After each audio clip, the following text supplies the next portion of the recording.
అటువంటి లంకా పట్టణాన్ని చూసినప్పుడు మీరు ఒకటి కొంచెం జాగ్రత్తగా గమనించండి. సుందరకాండ యొక్క గొప్పతనాన్ని మీరు రెండు కోణములలో చూడవలసి ఉంటుంది ఇక్కడ సర్గల్లో. ఒకటి బాహ్య సౌందర్యం, లంక యొక్క బాహ్య సౌందర్యం. ఇప్పుడు మనం ఒక అద్భుతమైన మేడ గురించి ఏదో విన్నాం అనుకోండి, ఇంటికి రాగానే ఏం చెప్తాం అంటే అబ్బాయి ఎంత బాగుంది అనుకుంటున్నావు వాళ్ళ ఇల్లు అని మొదలు పెడతాం. అక్కడ చిత్రం ఏమిటంటే మహర్షి ఒక తివాచీని కూడా విడిచిపెట్టలేదు. అంటే మీరు ఆలోచించండి, ఒక తివాచీ గురించి కూడా ఒక శ్లోకం చెప్పవలసిందే అక్కడ. అక్కడ ఏది విడిచిపెట్టడానికి లేదు, అంతటి బాహ్య సౌందర్యం. అంతటి సౌందర్యం కలిగినటువంటి లంకాపట్టణంలోకి ప్రవేశించి చూస్తున్నవాడి దృష్టి దాని మీద నిలబడిపోతుంది. అది ఒక సౌందర్యం. రెండవది, అక్కడ ఉన్నటువంటి స్త్రీలు, అన్ని రకాలైనటువంటి వాళ్ళు లంకాపట్టణానికి తీసుకొచ్చాడు. వారిని చూడకూడని రీతిలో చూశారు హనుమ. ఒంటి మీద నూలు పోగు లేని వాళ్ళని కూడా చూశారు, ఎందుకంటే రాత్రి వెళ్ళారు. సౌందర్యమునకు ఆటపట్లు వాళ్ళు. ఈ మహర్షి మాటలలో చెప్పాలి అంటే అసలు కొన్ని కొన్ని శ్లోకాలు చెప్పడం కూడా కష్టంగా ఉంటుంది, కొన్ని చదువుకుని మీరు అనుభవించవలసి ఉంటుంది. పురుషులకు సుఖమివ్వడంలో అత్యంత సమర్థత కలిగినటువంటి మెరుపు తీగల వంటి స్త్రీలు ఒంటి మీద బట్టలేని వారు చూడబడినారు అని రాశారు మహర్షి. అప్పుడు కనుచూపు తప్పించి ఈమె సీత కాదు అని విడిచిపెట్టి వెళ్ళిపోగలిగారు. అది ఆయన సౌందర్యం. ఇది లంకా సౌందర్యం. ఏకకాలమునందు రెండు సౌందర్యాలు నడుస్తాయి. మీ బుద్ధి ఎక్కడ నిలబడితే అది మీ సౌందర్యం. అది మీకు పరీక్ష సుందరకాండ జరిగేటప్పుడు. సుందరకాండ సర్గలన్నీ జరిగిన ఆ శ్లోకాలే మీకు గుర్తున్నాయనుకోండి, మీ బుద్ధి అక్కడ సౌందర్యాన్ని అనుభవిస్తుంది. మీ బుద్ధి హనుమద్వైభవాన్ని అనుభవించగలిగింది అనుకోండి, మీ బుద్ధి పరిపక్వత చెందుతోంది. కాబట్టి సుందరకాండ చాలా గమ్మత్తైనటువంటి కాండ. కనుక ససాగరం ధనవపన్నగాయుతం బలేన విక్రమ్య మహోర్మిమాలినం నిపత్య తీరే చ మహోదధేస్తథా దదర్శలంకాం అమరావతీమివ. సముద్రం పక్కన ఉన్నటువంటి పర్వత శిఖరం మీద ఉంది లంక. కాబట్టి ఇప్పుడు యథేచ్ఛగా ఆ సముద్ర కెరటములు ఎప్పుడు వచ్చి కొడుతుంటాయి. ఎక్కడ బయలుదేరారు హనుమ? దక్షిణ సముద్రపు ఉత్తర తీరంలో బయలుదేరారు. దక్షిణ సముద్రపు ఉత్తర తీరంలో బయలుదేరి సముద్రాన్ని దాటి దక్షిణ తీరానికి చేరుకుంటే లంక కనపడింది.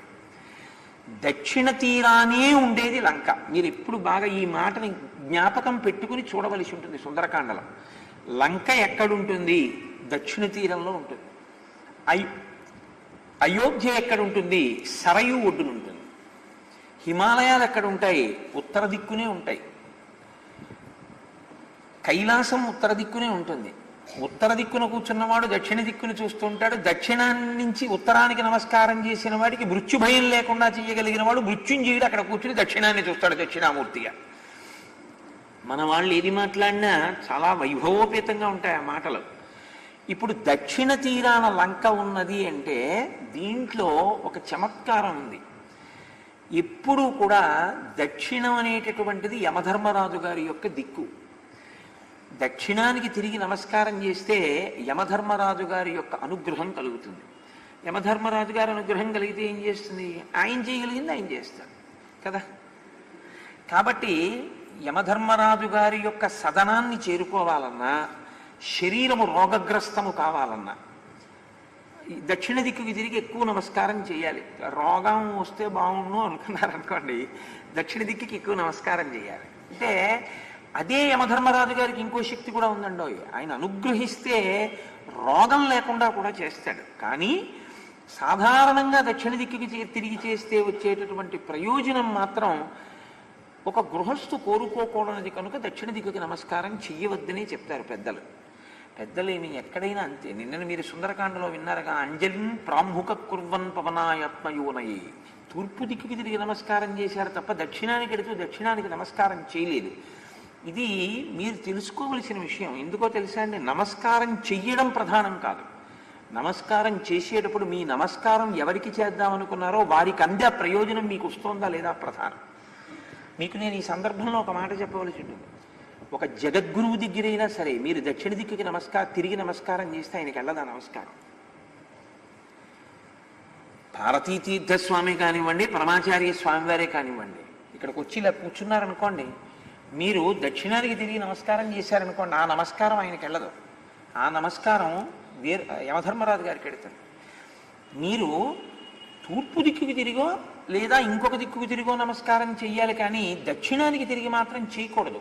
గురువుగారు ఎదురుగుండా కూర్చున్న గురువుగారికి చేసినా దక్షిణానికి చేయకూడదు. అందుకే అసలు ముందు పెడుతూనే దిక్కేమిటని అడిగి చూసుకుని నమస్కారం చేస్తారు. అధిష్టానం దగ్గరైనా అంతే. గురువుగారు శరీరం విడిచిపెట్టేసిన తర్వాత అధిష్టానాన్ని నిర్మాణం చేస్తారు, శరీరాన్ని అందులో పెట్టి శివలింగం పెట్టేస్తారు. అధిష్టానం దగ్గరికి వెళ్ళినా దక్షిణానికి తిరిగి నమస్కారం చేయకూడదు. ఉత్తరానికి తిరిగి కానీ తూర్పుకి తిరిగి కానీ సాధ్యమైనంత వరకు ఆ రెండు దిక్కులే నమస్కారానికి. అంటే నేను ఎందుకు ఈ మాట చెప్పవలసి వస్తోంది అంటే, అది కూడా సుందరకాండలో అంతర్భాగమే. ప్రతి చిన్న విషయాన్ని, ఉపాసనకి సంబంధించిన ప్రతి విషయాన్ని మీకు చెప్తుంది. నేను మీతో ఒక మాట మనవి చేశాను.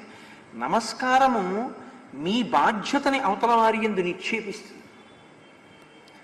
మీరు నమస్కారం చేశారనుకోండి, ఆయన దాన్ని ఏదో సామాన్యంగా పుచ్చేసుకోవడం కుదరదు. ఆయన ఏం చేయాలంటే ఓ ఆశీర్వచనం చేయాలి. ఆయన అలా ఆశీర్వచనం చెయ్యకూడని వాళ్ళు ఎవరో తెలుసా అండి?